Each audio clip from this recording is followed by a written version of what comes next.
sentez bien? Est-ce qu'on peut acclamer fort pour le Seigneur Jésus-Christ? Je suis content de vous voir parmi nous. Je suis content de vous voir à l'église. Je salue ma soeur là-bas. Que Dieu vous bénisse. Vous vous sentez bien? Amen. Je prie pour vous toute la vie d'hier. Je disais, Seigneur, sois miséricordieux. Amen. Je crois que Dieu va exaucer ma prière. Comme tu disais, tu dois repartir à Mouila. Je dis, Seigneur, non. Je veux que la nature change. Je veux que le comportement de cet homme-là change. Je ne veux pas que la sœur puisse retourner à Mouila. Je veux qu'elle puisse demeurer parmi nous. Alors toi, le Saint-Esprit, change tous les combats de l'enfer et produit ça en une bénédiction. Et je crois que Dieu va m'exaucer. Amen. Je ne cesse de prier pour vous tous les jours. Amen. Est-ce qu'il y a un pas avec vous pour le Seigneur Jésus? Chaque jour, je prie pour vous. Je cite le nom de chaque prévu du début jusqu'à la fin. Je dis, Seigneur, bénis un tel, bénis un tel, bénis un tel. Amen. Et je crois que Dieu écoutera mes prières. Alors, pendant que nous sommes debout, prenons Luc chapitre 12, verset 28. Luc chapitre 12, verset 28. Amen. Il y a le frère Manassé qui parle anglais et qui désirait commencer l'interprétation ici. Amen. Il ne veut pas que son anglais soit mis dans la poche. Il voulait que ça soit utilisé pour l'avancement du royaume. Il dit, mais papa, l'anglais que j'ai appris là, est-ce que je ne peux pas déjà commencer à interpréter ce que tu prêches? J'ai dit, bon, d'accord, prépare-toi vendredi, l'église va t'écouter. Si réellement l'anglais là, c'est un anglais approfondi. Amen. Comme ici, on ne peut pas étouffer les dents, il faut que chaque dent puisse se manifester. Amen. Alors, Luc chapitre 12, verset 28, la Bible déclare, si Dieu revêt ainsi l'herbe qui est aujourd'hui dans les champs et qui demain sera jetée au four, combien plus forte raison ne vous vêtira-t-il pas? Amen. Donc Dieu pose la question ici. Les herbes qui sont dans la forêt, dans les champs, ne fournissent aucun effort pour être en bonne santé. Si Dieu revêt ainsi l'herbe qui est aujourd'hui dans les champs et qui demain sera jetée au four, à combien plus forte raison ne vous vêtira-t-il pas? Dieu dit, gens de peu de foi. Et vous cherchez, vous ne cherchez pas ce que vous mangerez. Amen. Ce que vous boirez. Ne soyez pas inquiets. Amen. Ne soyez pas inquiets. Est-ce que vous êtes là? Car toutes ces choses, ce sont des païens du monde qui les recherchent. Votre Dieu, la Bible dit, votre Dieu et votre Père sait que vous en avez besoin. Cherchez plutôt le royaume de Dieu et toutes ces choses vous seront données par-dessus. Amen. Dieu Tout-Puissant, notre Père Céleste. Toi, le Saint-Esprit, la colonne de feu, le Dieu qui n'a pas d'échec, le Dieu qui ne connaît pas de frontières. Nous venons de lire ta parole comme tout homme est allé à l'école peut la lire, Seigneur. Mais la vie, c'est toi qui la gardes, Seigneur. Je veux que cette vie, oh Dieu, vienne maintenant ici pour qu'elle puisse interpréter ce que nous venons de lire, mon Seigneur, afin que cette parole qui sera prêchée ce soir puisse donner la vie au cœur affamé, Seigneur. Alors que nous sommes en train de prêcher sur qu'est-ce que le Saint-Esprit, Seigneur, je veux que ton peuple arrive à comprendre l'importance du Saint-Esprit. Je veux que cette onction puisse entrer en eux pour que leur vie soit changée. Oh Dieu Tout-Puissant, ce soir, pardonne nos péchés encore, pardonne nos manquements et toutes nos erreurs. Puisses-tu, Père, bénir ceux qui sont venus ici, peu importe les soucis qui sont cachés dans leur vie, que les soucis puissent trouver la solution. Que les malédictions soient changées en bénédiction, que les attaques soient changées aussi en bénédiction. Ceux qui sont venus malades soient guéris et que les problèmes puissent trouver la solution dans ta présence. Ceux qui n'ont pas eu le temps d'être, Seigneur Jésus, je veux que la même bénédiction soit sur chacun d'eux. Bénis toutes choses pour la gloire de ton Saint-Nom. Au nom de Jésus-Christ. Amen. Amen, amen. Merci, vous pouvez vous asseoir. Alors, nous sommes en train de prêcher sur un sujet que nous avons commencé. Qu'est-ce que le Saint-Esprit? Amen. Et ce soir, nous sommes en train de poursuivre notre prédication encore. Et nous ne connaissons pas ce que Dieu va déposer et déverser ce soir dans le cœur qui sont venus cet après-midi écouter la parole. Amen. La Bible dit, l'homme ne vit pas seulement de pain, mais il vit aussi de toutes les paroles qui sortent de la bouche de Dieu. Amen, amen. Nous venons de lire dans Luc chapitre 12, le verset 28. La Bible est en train, Dieu est en train de voir les inquiétudes qui sont dans le cœur de son peuple. Il dit, si Dieu revêt ainsi l'herbe qui est aujourd'hui dans le champ et qui demain sera jetée au four, à combien plus votre raison ne vous revêtira-t-il pas? Dieu dit, Jean de peu de foi. Amen. Quand j'ai lu cette partie de l'écriture ici, j'ai souligné trois verbes qui ont été conjugués ici. Le verbe s'habiller, le verbe manger et le verbe boire. Alléluia. Donc quand j'ai lu cette partie, j'ai compris que dans la vie de l'humanité, ce sont ces trois verbes qui causent la foi et qui troublent les inquiétudes des enfants de Dieu. Alléluia. Le premier verbe, c'est le verbe revêtir. Qu'est-ce que je vais porter, mon Dieu? Qu'est-ce que je vais porter? Qu'est-ce que je vais porter? Les gens aiment toujours se poser ce genre de questions. Et Dieu te dit ici ce soir, alléluia, si Dieu revêt ainsi l'herbe qui est aujourd'hui dans les champs et qui demain sera jeté au four, à combien plus votre raison ne vous revêtira-t-il pas? Dieu est celui qui peut te revêtir demain. Alléluia. Dieu dit, Jean de peu de foi. Est-ce qu'il y a quelqu'un qui me donne un amen? Le deuxième verbe qui est conjugué ici, et vous ne cherchez pas ce que vous mangerez. Alléluia. Et vous, alléluia. Et vous êtes qui? Toi, alléluia. La sémence royale d'Abraham. Toi, fils de Dieu manifesté. Mais elles sont claires, mon frère. Toi, fils de Dieu manifesté. Toi qui as été racheté au sang versé par la croix du calvaire. Dieu te dit, et vous ne cherchez pas ce que vous mangerez. Amen, amen. Et ce que vous boirez. Ne soyez pas inquiets.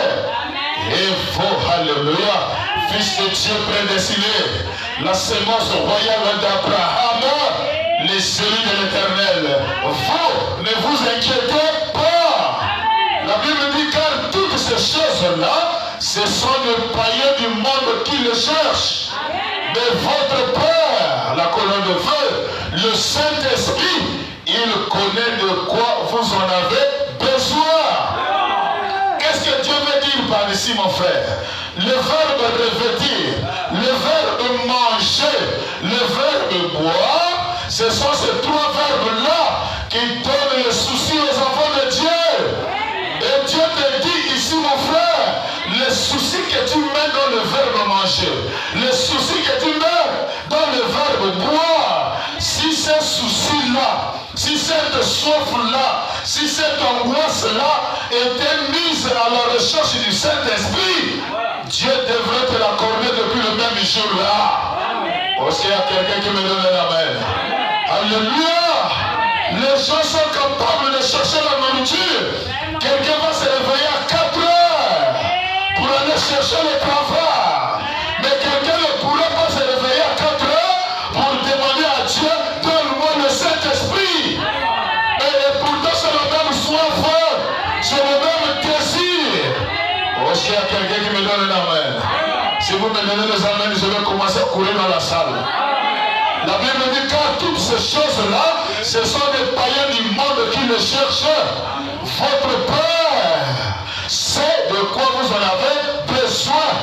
Et Dieu dit le souci que tu as là, que tu as tout le temps placé pour chercher l'argent, que tu as tout le temps placé pour penser à quoi manger, que tu as tout le temps placé pour chercher quoi te revêtir. La Bible dit cherchez plutôt le royaume des cieux. Alléluia. Le royaume des cieux, c'est la colonne de feu.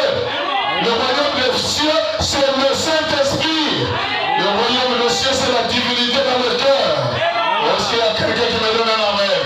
Branham me dit ce soir, et la Bible déclare, cherchez d'abord le royaume des cieux. Les soucis que tu as pour chercher l'argent, les soucis que tu as pour te marier, c'est bien toutes ces choses-là. Mais Dieu dit ces choses-là, ce sont les païens qui cherchent ça. Mais toi, en tant que fille de Dieu, toi, en tant que fils de Dieu, au lieu de te lamenter tous les jours, qu'est-ce que je vais manger, qu'est-ce que je vais boire, qu'est-ce que je vais porter, ce sont les soucis de la vie. Si on peut prendre le même souci-là, qu'on a pour la nourriture, qu'on a pour se revêtir, qu'on a pour chercher la chose à boire, la Bible dit, cherchez plutôt le royaume de Dieu. Et toutes choses vous seront données par-dessus tout. Est-ce qu'il y a quelqu'un qui me donne un amen? En d'autres termes, si quelqu'un reçoit le Saint-Esprit dans son cœur, toute autre chose vous sera donnée par-dessus tout. Frère, celui qui a le Saint-Esprit, le fait de penser à quelque chose, tu es obligé de t'accorder ça. Est-ce qu'il y a quelqu'un qui me donne un amen? Les soucis que tu as pour chercher l'argent, si tu peux te renfermer quelque part pendant 2 ou 3 jours dans la vie de jeûne et de consécration, dis Seigneur, donne-moi le Saint-Esprit. Dieu va te l'accorder, mon frère. Et si le Saint-Esprit rentre dans ton cœur, la Bible dit tout ce que vous en aurez besoin vous sera donné par-dessus tout. Ne crains point, petit troupeau. Le verset 32, Luc 12. Ne crains point, petit troupeau, car votre Père a trouvé bon. Alléluia. Votre Père, la colonne de feu, s'il y a quelque chose qu'il a trouvé bon de te donner, ce n'est pas de l'argent. Ce n'est pas les habits. Ce n'est pas la nourriture. Est-ce qu'il y a quelqu'un qui me suit ce soir? Votre Père, s'il y a quelque chose qu'il a trouvé bon à te donner, c'est le royaume. Et le royaume, c'est la colonne de feu. Le royaume, c'est le Saint-Esprit. Est-ce qu'il y a quelqu'un qui me donne un amen? Mon frère, ma soeur, Dieu peut te donner les habits aujourd'hui. Mais si Dieu décide de détruire la terre, si tu n'as pas le Saint-Esprit, tu ne seras pas sauvé. Dieu peut te donner la nourriture tous les jours. Mais si tu n'as pas Dieu dans le cœur, tu ne seras pas changé. Dieu peut te donner de l'eau à boire, la regarde tous les jours. Mais si le Saint-Esprit n'est pas dedans, alléluia, le ciel sera fermé. Alors, alléluia. Ne crains point, petit troupeau, car votre Dieu, votre Père, a trouvé bon de vous donner quoi? Le royaume. Et le royaume, c'est le Saint-Esprit. Le royaume, c'est la colonne de feu. Le royaume, c'est Dieu dans le cœur humain. Est-ce qu'il y a quelqu'un qui me donne un amen? Alors nous sommes en train de parler sur qu'est-ce que le Saint-Esprit. Le Saint-Esprit, c'est Dieu dans ton cœur. Le Saint-Esprit est un signe. Et quand ce signe est placé dans ta chair, même les sorciers sauront qu'en toi, il y a une divinité qui t'accompagne. Est-ce qu'il y a quelqu'un qui me donne un amen? Celui qui a le Saint-Esprit n'a pas peur des sorciers, n'a pas peur des démons. Est-ce qu'il y a quelqu'un qui me donne un amen? Celui qui a le Saint-Esprit ne cherchera pas avant de dormir de placer une tige d'almette sur la tête. Ça, ce sont les esprits de la peur. Celui qui a le Saint-Esprit ne placera pas le sel à l'entrée de sa porte. Alléluia. Celui qui a le Saint-Esprit, il a la foi que c'est Dieu qui le protège. Est-ce qu'il y a quelqu'un qui me donne la main? Ou est-ce que les gens sont fatigués? Dans la Bible, il est dit, Jean 14, verset 15.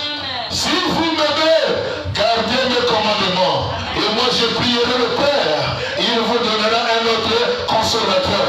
Le Saint-Esprit, c'est quoi? L'esprit de consolateur. consolation, quand il rentre en toi, ma soeur, il chasse la peur, il chasse les inquiétudes, il chasse les soucis. Et ce soir, je veux que le Saint-Esprit rentre en vous. Et moi, je prierai le Père, il vous donnera un autre consolateur.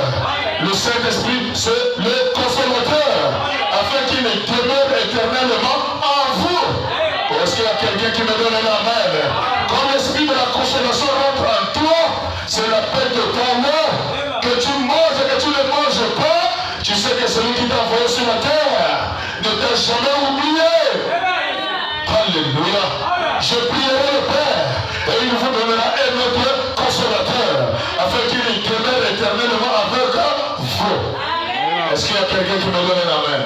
Au verset 17, l'esprit de vérité que le monde ne peut recevoir. C'est quoi le Saint-Esprit?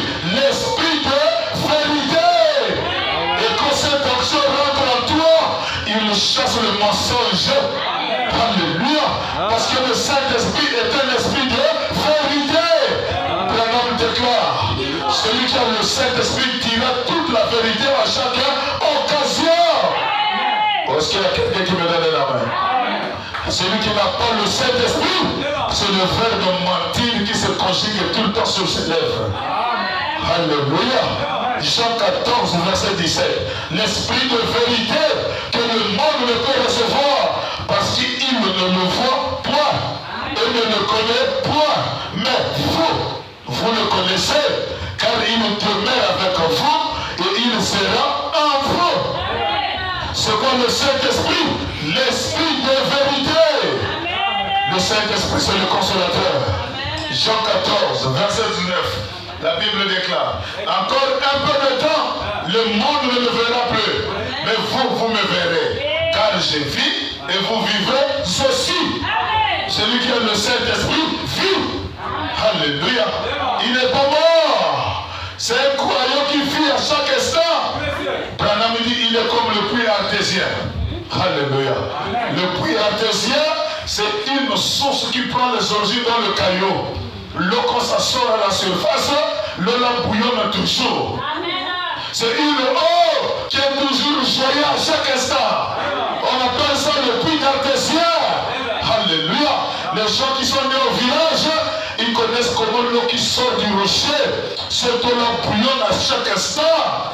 Branham dit c'est la joie qui est à l'intérieur, qui nous fait vivre à l'extérieur. Celui qui a Dieu dedans, alléluia, qui traverse une mauvaise journée, quand il se trouve dans l'église, l'atmosphère doit changer. Est-ce qu'il y a quelqu'un qui me donne un amen? Branham dit c'est l'atmosphère qui produit les résultats. Pendant que je suis en train de prêcher, si tu es tiède, tu es mort, tu sortiras comme tu es rentré. Branham déclare, l'atmosphère que tu dégages pendant que je prêche produira les résultats si tu seras béni ou pas à la fin de la réunion. Est-ce qu'il y a quelqu'un qui me donne un amen? Encore un peu de temps, le monde ne me verra plus. Mais vous me verrez. Car je vis et vous vivrez aussi. Alléluia. Jean 14, 20. La Bible déclare, en ce jour-là, vous connaîtrez que je suis en mon Père et que vous êtes en moi et que je suis en vous. Branham dit ce jour-là, c'est quand? C'est le jour du jugement. Quand le jugement viendra sur la terre, c'est là où tu sauras, ma soeur, que le temps que tu passais à l'église, ce n'était pas un temps en vain. Alléluia. Ce temps-là sera payé tôt ou tard. Les gens pensent que quand on vient à l'église, on vient pour perdre du temps. Non! La Bible déclare, Dieu est toujours là où se trouve Dieu, là où Dieu est toujours là où sont unis un ou deux en son nom. Amen, amen. En ce jour-là, vous connaîtrez que je suis en mon Père et que mon Père est en moi et que je suis en vous. Alléluia. Jean 14, verset 7, Jean 15, verset 7. La Bible dit, si vous demeurez en moi, et que mes paroles demeurent en vous, demandez ce que vous voudrez et cela vous serez accordé. Alléluia. Le Saint-Esprit, l'Esprit de vérité. Alléluia. J'ai compris que je dois vous prêcher le Saint-Esprit. Parce que quand le Saint-Esprit rentre dans ton cœur, c'est la consolation éternelle.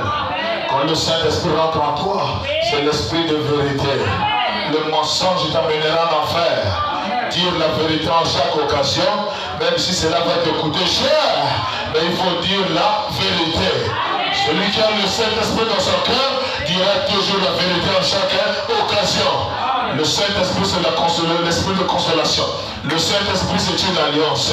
Le Saint-Esprit, c'est un signe qui marque le faux et le vrai. Alléluia. Dans la brochure, pourquoi le Saint-Esprit a-t-il été donné? Prêché en 1959 au paragraphe 3. Amen. Est-ce qu'on peut acclamer fort pour le Seigneur Jésus? Pourquoi le Saint-Esprit a-t-il été donné? En 59 au paragraphe 3. Branham dit, hier soir, nous parlions de ce qu'il était. Qu'était le Saint-Esprit? Et nous avons vu qu'il était et qu'il est à peu près tout ce que Dieu nous a promis. Amen. Le Saint-Esprit, c'est quoi? C'est tout ce que Dieu nous a promis. Oui, Branham dit, oui, en lui, nous avons trouvé exactement ce dont l'Église de Dieu a besoin. Alléluia. Ce que l'Église de Dieu a besoin aujourd'hui, c'est le Saint-Esprit. Est-ce qu'il y a quelqu'un qui me donne la main? Et beaucoup de prédicateurs ne prêchent pas le Saint-Esprit parce qu'ils n'en ont pas. Celui qui a le Saint-Esprit doit supporter patiemment celui qui est dans l'erreur. Est-ce qu'il y a quelqu'un qui me donne la main? Et le Saint-Esprit aussi châtie celui qui l'aime. Amen, amen. Frère, nous avons vu qu'il est à peu près tout ce dont Dieu nous a promis. Oui, en lui, nous avons trouvé exactement ce dont l'Église de Dieu a besoin. Nous avons vu que le Saint-Esprit est un sort. Quand Dieu finit d'écrire sa lettre en toi, il met un cachet. Quand Dieu met le sort, ça veut dire que toi, on ne peut plus te perdre. Le Saint-Esprit est un sort. Le Saint-Esprit est un consolateur. Le Saint-Esprit, c'est le repos. Alléluia. Il est le repos. Il est la joie. Il est la paix. Il est la résurrection. Est-ce que quelqu'un me donne la main? Ne peut ressusciter au jugement dernier, c'est celui qui a le Saint-Esprit. Le Saint-Esprit, c'est le repos. Le Saint-Esprit, c'est la joie. Le Saint-Esprit, c'est la paix. Le Saint-Esprit, c'est la résurrection. Et Branham déclare, tout ce que Dieu a promis à son Église se trouve dans le Saint-Esprit. Est-ce que quelqu'un a compris ça? Tout ce que Dieu a promis à son Église se trouve dans le Saint-Esprit. Si Dieu nous a promis l'argent, l'argent se trouve où? Dans le Saint-Esprit.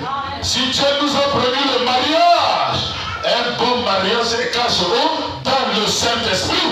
Si Dieu nous a promis les enfants, les meilleurs enfants se cachent où? Dans le Saint-Esprit.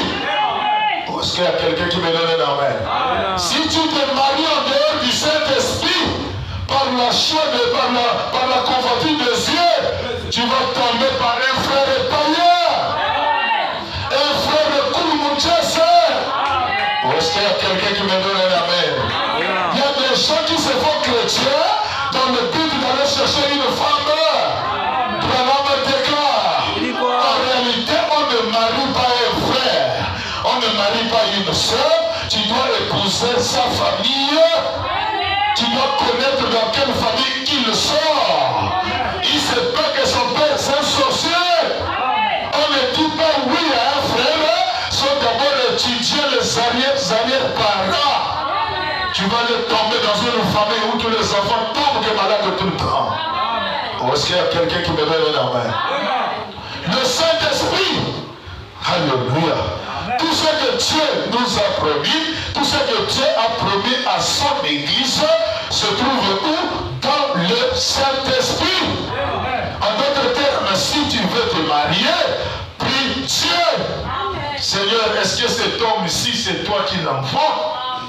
Ou bien c'est la convoitise de ceux qui l'amènent? Seigneur, est-ce que cette soeur est ici? C'est toi qui l'envoies ou bien c'est la convoitise de Dieu? Amen. Tout ce que Dieu a promis à son Église se trouve où? Dans le Saint-Esprit. L'enlèvement dans le Saint-Esprit. La prospérité dans le Saint-Esprit. La protection dans le Saint-Esprit. Le mariage dans le Saint-Esprit. Est-ce qu'il y a quelqu'un qui me donne un amen? On n'a pas dit tout ce que Dieu nous a promis se trouve dans le bar, se trouve dans la boîte de nuit. Non, tout ce que Dieu nous a promis se trouve où? Dans le Saint-Esprit. Alléluia. Et le Saint-Esprit, c'est un esprit de vérité, l'esprit de consolation. Alléluia. L'esprit de joie, l'esprit de paix. Est-ce qu'il y a quelqu'un qui me donne un amen? Et dans la brochure, qu'est-ce que le Saint-Esprit? Au paragraphe 27, Branham déclare: or, il y a une énorme différence entre un chrétien tout court et un chrétien rempli du Saint-Esprit. Alors toi, quelle est ta position ce soir? Un chrétien tout court, c'est un chrétien qui ne vit pas la parole. Il est membre d'une église locale, mais ce que le pasteur prêche, ça rentre ici et ça sort là. Ça, c'est un chrétien tout court. Mais un chrétien rempli du Saint-Esprit, c'est un chrétien qui vit la parole. Or, il y a une énorme différence entre un chrétien tout court et un chrétien rempli du Saint-Esprit. Et là, on va voir ça dans les Écritures et le situer très précisément par rapport à l'Écriture. Pour commencer, il y a le chrétien qui fait profession d'être chrétien. Mais si ce chrétien n'a pas encore été rempli du Saint-Esprit, il est seulement en voie de devenir chrétien. Donc la chose qui fait quelqu'un chrétien, c'est le Saint-Esprit dans le cœur. Aussi longtemps que le Saint-Esprit n'est pas encore rentré, peu importe les langues robes, la personne n'est pas encore chrétien. Peu importe la présence répétée à l'église, la personne n'est pas encore chrétien.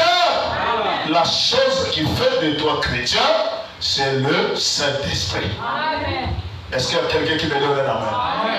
Ne regardez pas au nombre que nous sommes, regarde à toi. Est-ce qu'il y a quelqu'un qui me donne un amen? Dieu peut venir chercher le monde demain. On doit être sûr si le Saint-Esprit est dans notre cœur. Si le Saint-Esprit est dedans, même si je mourrais ce soir, je suis sûr de rencontrer Dieu. Parce qu'il n'y a que deux endroits que l'homme part quand il quitte la terre. Soit c'est l'enfer, soit c'est le ciel. Mais les deux chemins se préparent ici sur la terre. Et si ce chrétien n'a pas encore été rempli du Saint-Esprit, il est seulement en voie de devenir un chrétien. Voyez, il fait profession de le croire. Il s'efforce d'y parvenir. Mais Dieu ne lui a pas encore donné ce Saint-Esprit. Il n'en est pas encore arrivé à ce but avec Dieu. Est-ce qu'il y a quelqu'un qui me donne un amen? Alléluia. Dieu doit entrer dans ton cœur. Et quand Dieu rentre dans ton cœur, on appelle ça Saint-Esprit. Et quand il est dedans, il est comparable à une femme qui est enceinte. Quand une femme est déjà en grossesse, ce n'est plus elle-même qui commande de l'intérieur. C'est l'intérieur qui lui donne les ordres. Si le bébé dit je veux la mangue, la maman ici dehors va exécuter de manger la mangue. Si le bébé dit à l'intérieur je veux me reposer, la maman doit aller chercher un endroit pour se reposer. Le Saint-Esprit c'est la même chose. Est-ce qu'il y a quelqu'un qui me donne un amen? Le Saint-Esprit c'est le repos. Et nous avons vu Adam et Ève quand ils étaient dans le repos de Dieu. La Bible disait qu'ils étaient nus. Ils ne le savaient pas. Pourquoi ils ne le savaient pas? Parce qu'ils ont été voilés par le voile du Saint-Esprit. Et quand le voile était épais, ils se sont retrouvés dans le voile du péché. Alors ils ont découvert qu'ils étaient nus. Alléluia. Alors Dieu n'est pas voir la nudité de ses enfants, Dieu les a habillés. Est-ce qu'il y a quelqu'un qui me donne un amen? Le Saint-Esprit, c'est quoi? Le repos. Et dans Matthieu 11, verset 28, Jésus nous a dit, venez à moi, vous tous qui êtes fatigués et chargés, je vous donnerai le repos. Le repos, c'est le Saint-Esprit. Et le Saint-Esprit, on le cherche comme tu cherches l'argent. On le cherche comme tu cherches à manger. Est-ce qu'il y a quelqu'un qui me donne un amen? Quand quelqu'un a faim, il n'acceptera pas de dormir affamé. Il va chercher qui appeler, amen, pour subvenir à ses besoins. La Bible dit aussi, le Saint-Esprit, tu le cherches de la même manière. De la même manière que tu peux demander quelque chose à quelqu'un, Dieu aussi a dit, demande, je te donnerai. Celui qui cherche, il le trouve. Et on ouvre à celui qui frappe à la porte. Est-ce qu'il y a quelqu'un qui me donne un amen? Donc le même désir qu'on a pour ne pas dormir affamé, pour ne pas manquer quelque chose dans la vie. Est-ce qu'il y a quelqu'un qui me donne un amen? La même manière qu'on cherche le travail, qu'on sort à 5 heures pour traverser l'embouteillage, toute cette énergie-là, si je mets ça à la recherche de Dieu, je le trouverai. La Bible dit, celui qui me cherche de tout son cœur, je me ferai connaître à lui. Est-ce qu'il y a quelqu'un qui me donne un amen? Moi, je l'ai cherché et j'avais trouvé. Alléluia. Dieu, on le cherche. Frère, ne vous contentez pas d'être membre de l'église plus ou moins 20 ans sans avoir fait l'expérience avec Dieu. Dieu existe. Est-ce qu'il y a quelqu'un qui me donne un amen? Si quelqu'un a déjà rencontré Dieu dans sa vie, aucune personne ne peut le prêcher le contraire. Même si tu lui dis que Dieu n'existe pas, lui te dira, mes frères, comment tu peux dire que Dieu n'existe pas? Moi, je l'ai vu dans ma vie. Alléluia. Il y a eu une voiture qui a fait l'accident. On était membre de 27. Je suis sorti sans égratignure. Dis-moi qui a fait ça. C'est Dieu qui a fait ça. Est-ce qu'il y a quelqu'un qui me donne un amen? Il y a d'autres personnes qui te diraient, j'étais à l'article de la mort. Mais je ne sais pas comment je me suis retrouvé à la vie. C'est Dieu qui a fait ça. Alléluia. À l'âge de 5 ans, mon frère, je me suis retrouvé sous la voiture, à vive allure. Le chauffeur n'avait même pas su que dedans il y avait déjà un enfant. C'est les gens de l'entourage qui ont crié. Le chauffeur a freiné par précipitation. Et dès qu'il a freiné, la roue du derrière s'est arrêtée ici. À l'âge de 5 ans. Qui m'a sauvé? Dieu. Alors me dire que Dieu n'existe pas, je ne te croirai pas. Est-ce qu'il y a quelqu'un qui me donne un amen? Frère, je me suis retrouvé en pleine forêt, en face des rebelles comme ça, avec des kalachnikovs. Alléluia. Il me regarde, moi aussi je le regarde. Il dit, monsieur, toi tu es un éclaireur. C'est vous qui vous quittez de l'autre côté pour venir exploiter et aller donner les informations. J'ai dit, monsieur, tout ce que tu racontes là, je ne connais rien. Je suis avec vous ici depuis plus ou moins 1 an. Non! Toi tu mens! Tu es un explorateur! Tu es un pion! Frère, les cartouches sont déjà comme ça. Prêt à tirer. Pendant qu'il regarde derrière, c'est une femme qui apparaît. Avec un carton de savon sur la tête, accompagnée d'un petit garçon. Dès qu'ils ont vu cette femme-là, ils ont baissé les armes. Est-ce qu'il y a quelqu'un qui me donne un amen? Quand la femme-là arrive là où j'étais avec des rebelles, les rebelles disent, madame, toi tu habites où? Heureusement, ma soeur, quand Dieu veut te sauver, il te sauve. J'avais dit à ces rebelles, moi j'habite à l'église catholique. Je dors même dans l'église catholique. Et quand la femme là apparaît, madame, toi tu habites où? Moi j'habite dans l'église catholique qui est nette devant. Est-ce que tu connais ce garçon? Frère, c'était le dernier coup de chance de ma vie. Quand la femme là me regarde, il dit, oh, mais je le connais très bien. On dort ensemble dans l'église catholique. Ça c'est leur natte et ça c'est ma natte. C'est une femme que je n'avais jamais vue. Dites-moi qui était cette femme-là. Dieu! Est-ce qu'il y a quelqu'un qui me donne la main? Dès que la femme là donné le même témoignage, j'ai été libéré. Et quand j'arrive au village, je cherche la femme en question, je ne l'avais jamais vue jusqu'aujourd'hui. Qui a fait ça? Dieu! Et me dire que Dieu n'existe pas, je ne te croirais pas. Alléluia. Est-ce qu'il y a quelqu'un qui me donne la main? Je veux que le Saint-Esprit soit votre réalité. Oh, venez à moi, vous tous qui êtes fatigués, chargés. Je vous donne le repos. Le repos c'est quoi? Le Saint-Esprit.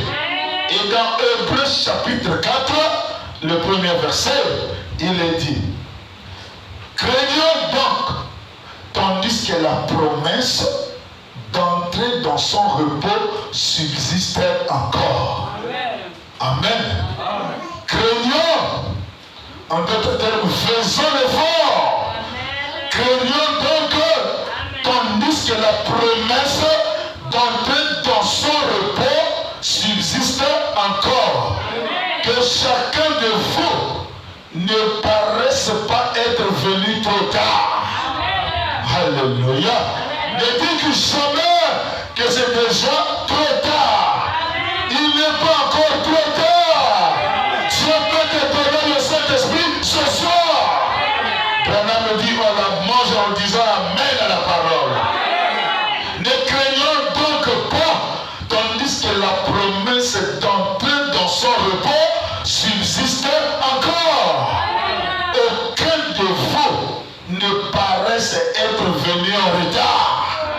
Ne pensez jamais avec le Saint-Esprit que Dieu est en retard. Alléluia. Dieu, au verset 7, Dieu fixe de nouveau un jour aujourd'hui en disant dans David, si longtemps après, comme il est dit plus haut, aujourd'hui, si vous entendez sa voix, n'endurcissez pas vos cœurs. Amen. Aujourd'hui, si tu écoutes la parole, n'endurcissez pas le cœur. En d'autres termes, ne remets pas à demain la décision que tu peux prendre ce soir. Si vous entendez sa voix, n'endurcissez pas vos cœurs. En d'autres termes, obéissez à la parole. Vivez à la parole, alors tu vas rentrer dans le repos. Au verset 8, si Josué leur eût donné le repos, il ne parlerait pas après. C'est là d'une autre chose. Il y a donc un repos de sabbat réservé au peuple de Dieu. Car c'est lui qui entre dans le repos de Dieu, se repose de ses œuvres. Frère, le Saint-Esprit, c'est le repos. Le Saint-Esprit, c'est la tranquillité. Une femme qui a confiance à son mari, elle ne dort en paix. Et un homme qui a confiance à sa femme, elle dort en paix. Le Saint-Esprit, c'est le repos. Est-ce qu'il y a quelqu'un qui me donne la main? Alors nous sommes en train d'emballer tout aujourd'hui. Essayons de faire un point de révision. Parce que nous allons continuer dans le vendredi. Amen. Aujourd'hui c'est la révision. Est-ce que vous êtes là? Je suis en train de vous rappeler ce qu'on a étudié. Amen. Le Saint-Esprit au temps d'Abraham, c'est quoi? La circoncision. Amen. Dieu dit à Abraham, sors de ton pays, sors de ta patrie, va dans un pays étranger que moi Dieu je te donnerai. Abraham a obéi à cette voix et Dieu lui a donné le signe de la circoncision. Amen. Est-ce qu'il y a quelqu'un qui a compris ça avec moi?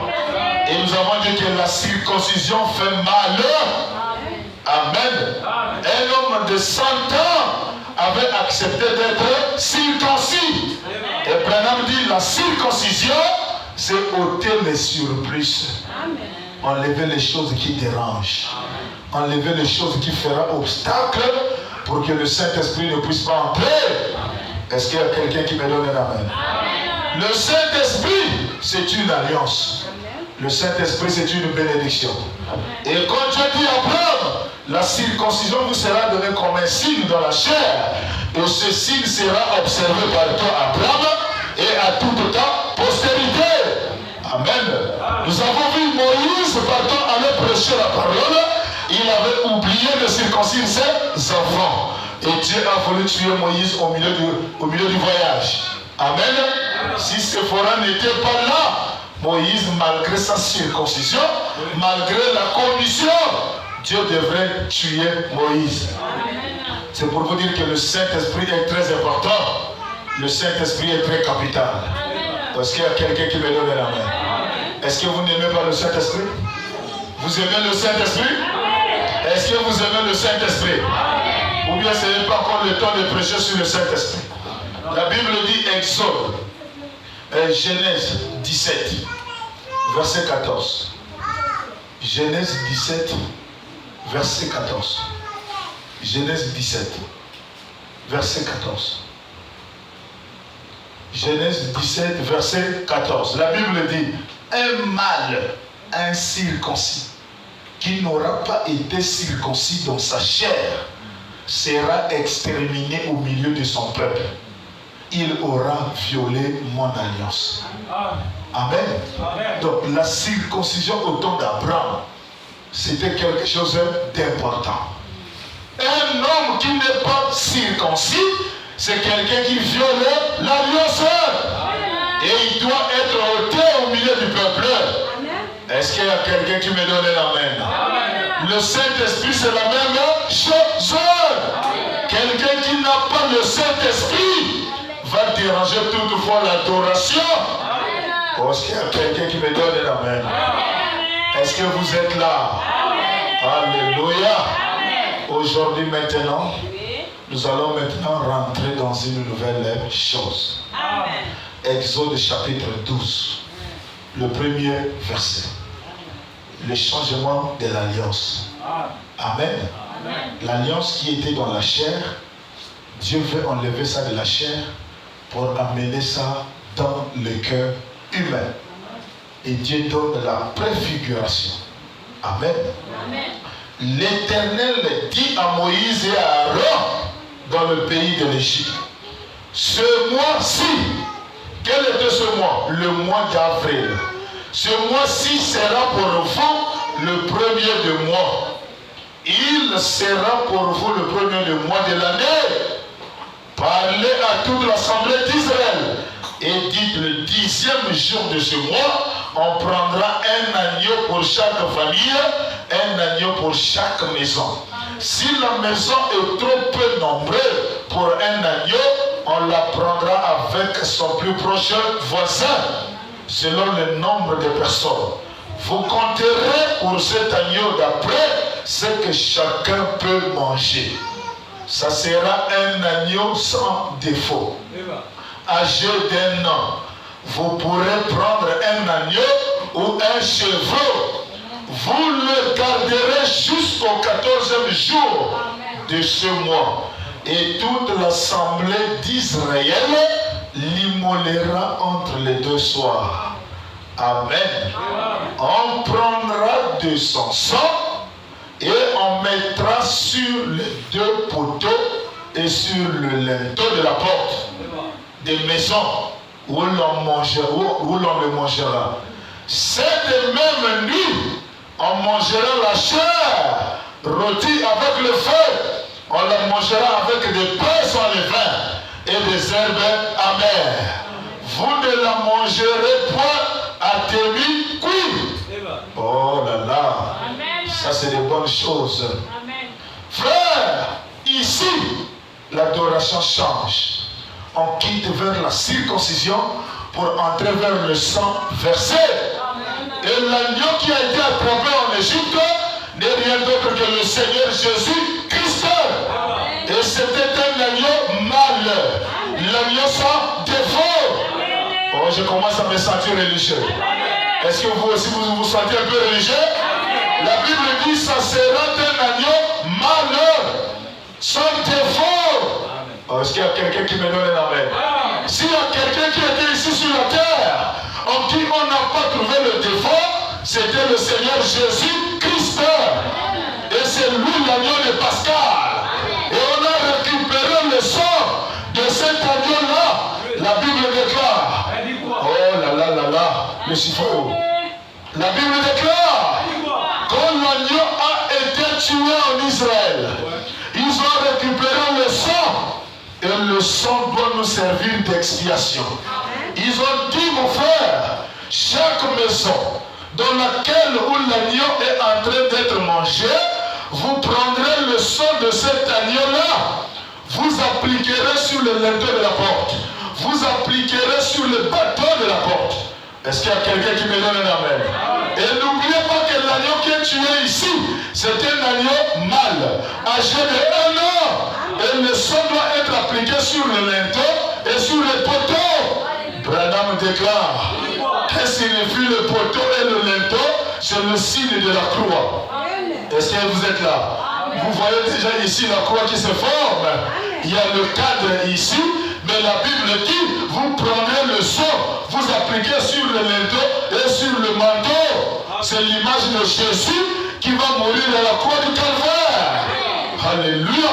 Et la Bible dit ici, quand vous allez prendre le sang, appliquez ça sur le linteau. Quand je veux passer la nuit, je ne regarderai pas aux gens qui sont dans la maison. Je regarderai seulement au sang qui est appliqué sur le linteau. Et si ta maison n'a pas le sang, quand Jésus passe pour frapper, ta maison sera confondue à la maison de Pharaon. Oh, est-ce qu'il y a quelqu'un qui me donne un amen? Frère, c'est le sang de Jésus qui crée la différence entre les croyants et les faux croyants. Quand Jésus vient la nuit dans ta chambre pour veiller sur toi, il ne regarde pas à ce que tu as à l'extérieur. Il regarde à cette semence qui est dedans. Quand il voit cette semence à l'intérieur, il est obligé de te protéger. Il est obligé de te garder. Est-ce qu'il y a quelqu'un qui me donne un amen? Vous garderez cet agneau, et vous le prenez un agneau mâle ou un chevreau. Vous le garderez jusqu'au 14e jour de ce mois-ci. Et toute l'assemblée d'Israël l'immolera. Qu'est-ce qu'on appelle immoler? Tuer. Et cet agneau appelé Jésus, lequel l'ont tué? Les Juifs eux-mêmes. Vous le regarderez jusqu'au 14e jour de ce mois. Et toute l'assemblée d'Israël l'immolera entre les deux soirs. Amen. Et on prendra de son sang et on le mettra sur le deux poteaux et sur le linteau de la porte des maisons où l'on les mangera. Est-ce que vous suivez avec moi? Cette nuit-là, on mangera la chair. La chair, c'est quoi? La parole. Pendant que vous êtes à l'intérieur, il faut manger la parole. Et cette parole-là est rôtie au feu. Amen. Et le feu, c'est la colonne de feu. Une parole qui n'est pas lointe de la colonne de feu ne produira jamais la vie. Il faut une parole rôtie au feu. Et le feu, c'est le Saint-Esprit. Est-ce qu'il y a quelqu'un qui me donne un amen? Et je vais prêcher la parole lointe du temps de la fin. Une parole qui accompagne les l'onction. C'est cette parole-là qui délivre. C'est cette parole-là qui chasse les démons. Et cette chair-là sera rôtie au feu. On la mangera avec des pains sans levain. Alléluia. Le pain sans levain. Et le levain, c'est ce qu'on appelle aujourd'hui des levures. Et le pain qu'on met le levure, c'est un pain qui gonfle. C'est un pain qui prend la forme bizarre. Mais ici, le pain qu'on doit manger avec cette viande-là, le pain-là ne doit pas avoir de levain. En d'autres termes, c'est une parole qu'on ne mélange rien. Laissez la parole telle qu'elle est prêchée. Ne l'interprétez pas. Si la Bible déclare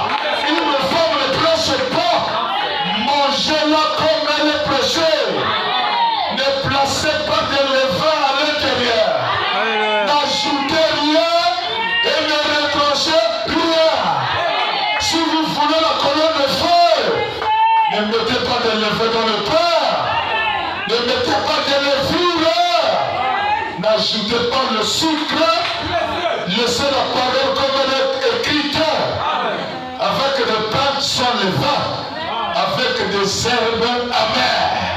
Alléluia. C'est quoi les herbes amères ici? Parce que toute la parole prêchée, elle n'est pas succulente à tout moment. Il y a des parties qui sont dures dans la parole. Il y a des parties qui sont difficiles à avaler. Mais peu importe la difficulté de la parole, avale seulement. Mange seulement. Même si la partie là est amère, mange ça aujourd'hui. Demain, ça te fera du bien. Est-ce qu'il y a quelqu'un qui me donne un amen? Cet animal-là, l'agneau, doit être rôti au feu. Et on doit le manger avec des pains sans levain.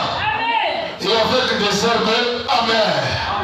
Et plus tard dans l'Apocalypse chapitre 10, vous allez trouver ça là-bas. Quand je suis